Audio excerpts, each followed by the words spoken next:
Richards. Daniel Padilla. Daniel Padaplin pala. So normally si Mrs. ang hatid sundo sa akin. Ngayon ito na. Si Daniel Padaplin. Alis na maging.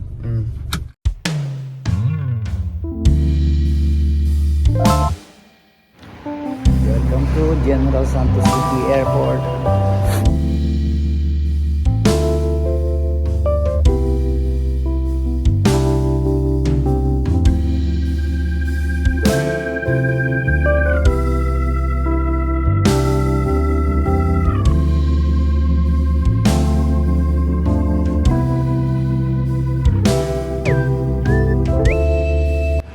Pang world class talaga yung Jensen Airport din, ano? Talagang kaka-proud ba?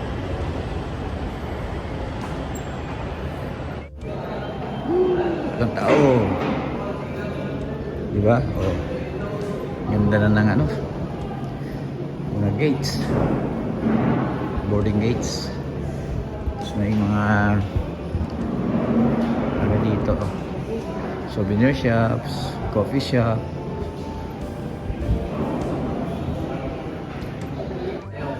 So yan, meron tayong aros kaldo dito. Alam mo, nag-antay tayo ng gate 6:30 pa yung flight. So alas 4:15 pa lang.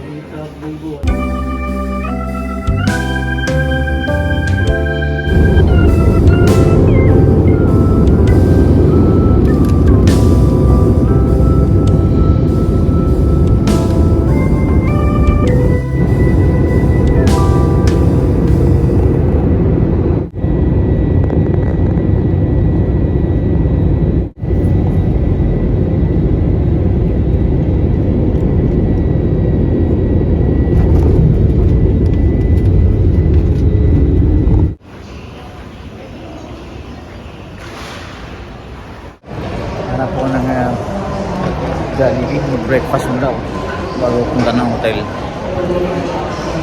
Wala na dito. Wala na dito yung Jollibee dito sa may airport.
Saglit lang.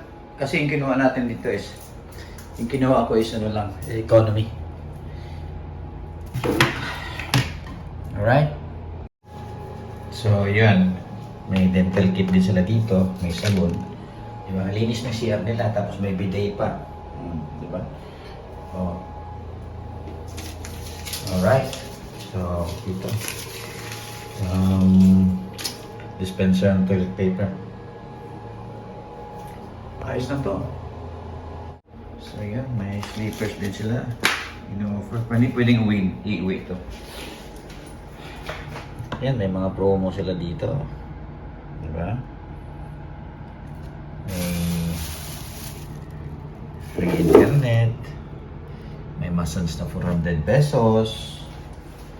Tapos mga menu nila. Yan yung mga pupuntahan mo kung gusto mong puntahan yan. Tapos pwede ka rin magpalit dito ng ilaw. Yan. Sa toilet pwede mong patayin dito. Okay. Yan, mood. Yan, pwede mong magpalit sa ceiling. Yan. Tapos pwede mong patayin yung aircon dito din. Alright. Ayos na rin. Diba? Tapos, sa menu nila, naman nila. Oh. Oops. Yan. So, mamili ka ngayon. Diba? May mga presyo na rin. Nasa 20 minutes lang to. Dito na. Lagi kong in-order dito yung bok choy. Sa breakfast naman itong tapa. Sa daing na bangus. Yan. Meron pa dito. Diba? Gusto mong ma-high blood yan, oh. Crispy pata. Mga sinigang na hipon. Oh, yun. Diba? Saka sa drinks nila. Meron din sila dito. Mga fries, mga sandwiches. Yun, desserts. Beer, sodas. So, ayos.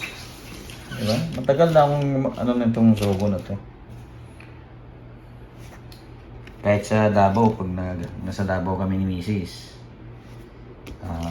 Minsan sa Sogo kami.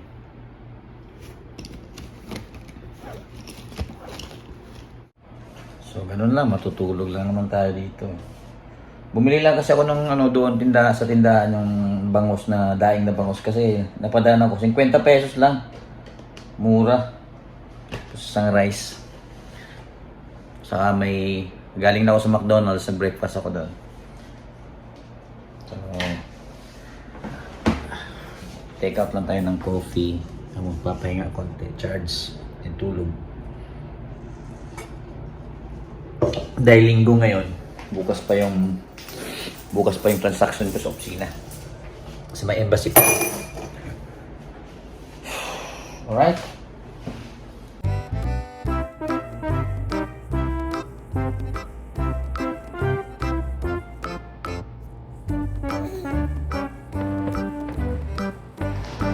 So, nagising ako pa alas 2:30 ng hapon. Ngayon pala ako maglalunch. So, then, kakainin natin yung binili ko kanina. May tindahan na bangus na daing sa kanin.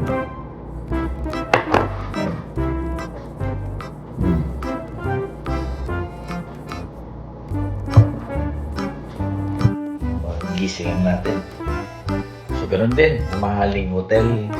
Mahaling hotel room or Sogo. Ganun din naman yung tulog. Diba? Tahimik pa.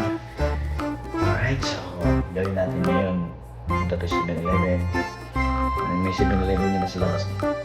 Saka coffee tayo. May puto pa akong 7-Eleven ba or McDonald's.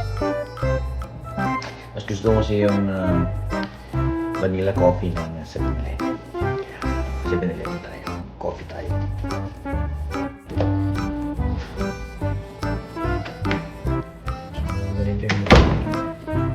Malinis talaga. Malinis naman talaga. Nice stereotype lang kasi sila sa ganun. Malinis. Mura. Tsaka hindi naman lahat pupunta dito ganun yung purpose.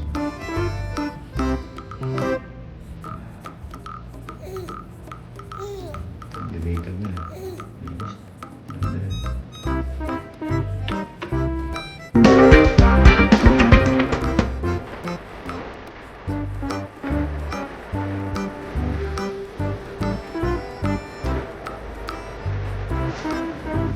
Thank you.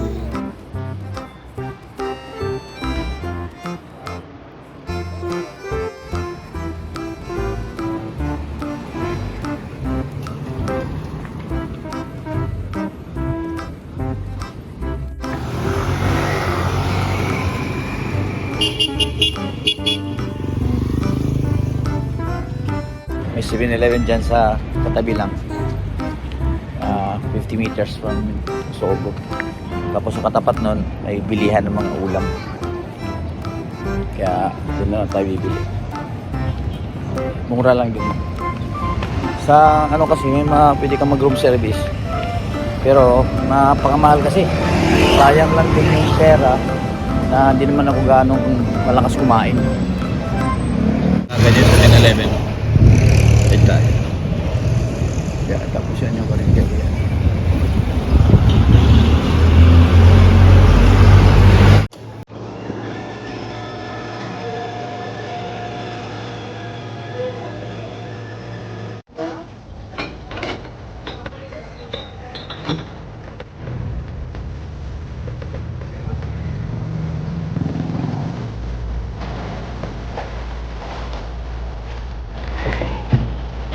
So, bumili tayo na ng tubig. Although may binibigay naman ng complimentary na tubig dito. Saka bumili na ako ng ulam. Saka kanin para dinner natin ngayon. Alright. So, ang maganda lang kasi dito, although may mga pwede ka magpa-room service pag tinatamad ka lumabas. Meron din silang hot water station dun sa baba para kung gusto mong magkape or may dala kang kape tapos kailangan mo lang ng hot water, pwede ka dun sa baba. Yun yung kumuha ng tubig, hot water nila. Kaya napaka-convenient din. Hangin kasi, siyempre, pag magpa-room service ka kasi nasa 250, hindi naman ako malakas kumain.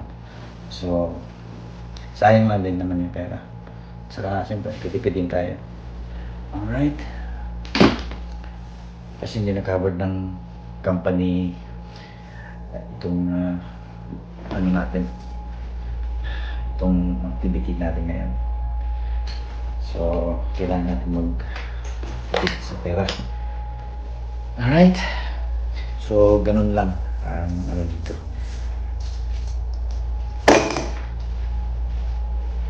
Malinis din sila, napakalinis nila.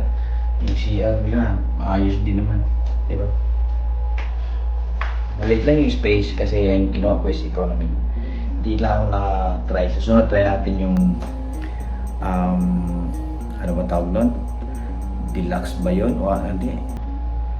Basta may yung pinakamataas na level ng kanilang rooms. Try natin yan susunod. So ngayon, dito muna tayo kasi 2 days lang naman tayo. So mag-coffee lang tayo. Then after ng coffee, maghihiga muna ulit tayo. Nasa mga alas 4 pa lang ng mga hapon. So pahinga ulit. Para maaga tayo bukas para sa embassy. Punta tayo ng embassy ng Spain. Spanish embassy. Alright. So yun lang. Tapos pagkatapos natin punta muna tayo sa opisina, then kukunin natin yung mga documents na sa opisina, then after diretso tayo sa embassy, and then balik dito kasi ang flight ko sa February 3 pa ng alas 4 ng madaling araw. So siguro mag-check out ako dito bukas ng hating gabi, pabalik ng pauwi ng Jensen. Then from airport sa Jensen, diretso tayo kay Mrs.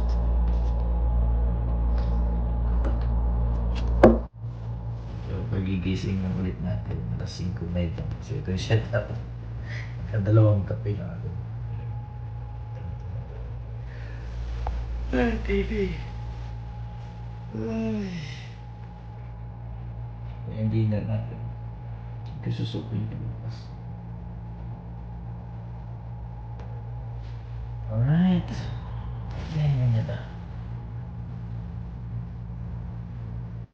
So, good morning. Punta na tayo ng opisina muna. Then, diretso tayo ng Spanish Embassy. Alright.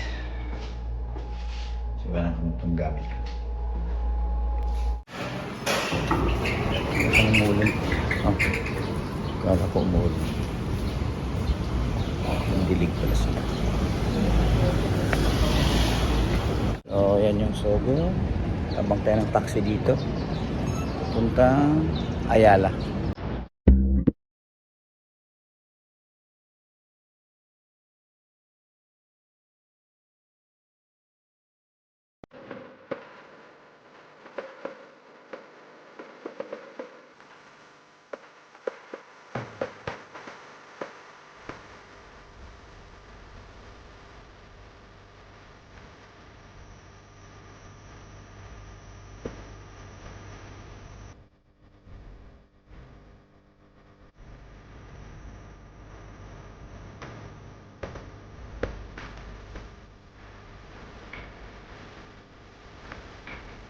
Boss, thank you.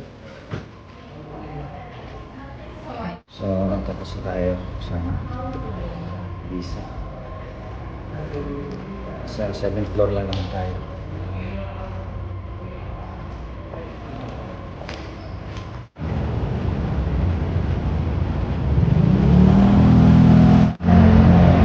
So, hanap po na tayo ng makainan.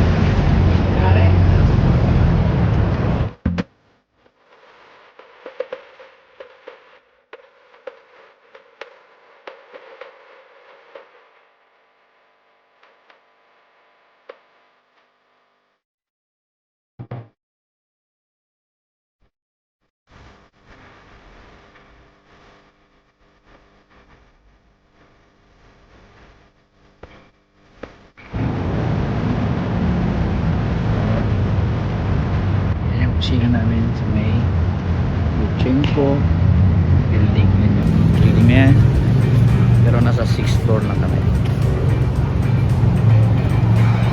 Alright, so abang tayo ng taxi dito. Ito yung labas ng sa Luchenko building pa rin tayo. Yan yung papuntang Singa. Pakyat.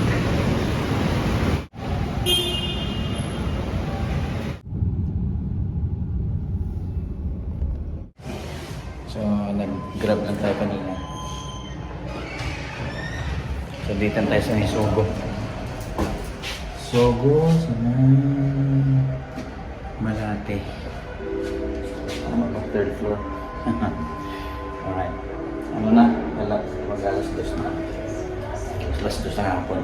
So, yung check out ko dito is alas 10 ng gabi. So, mayroon pa tayong 8 hours na tulog. Tulog mo tayo.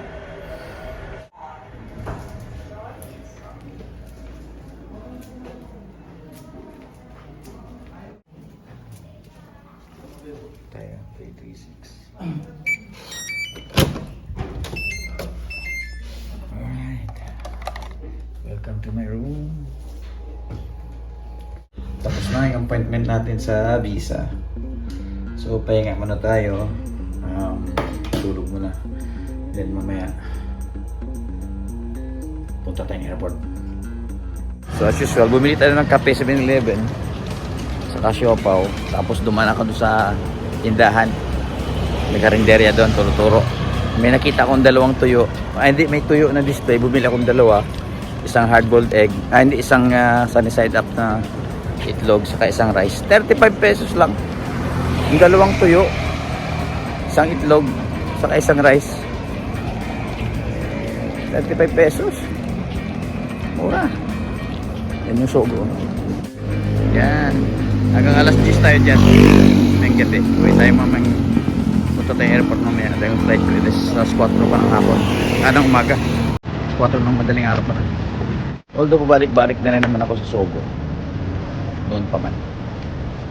Pero ngayon ko lang binlag. So, check out na tayo. Tapos 11 na ng hating gabi. Alright. So, bagay na. Alright.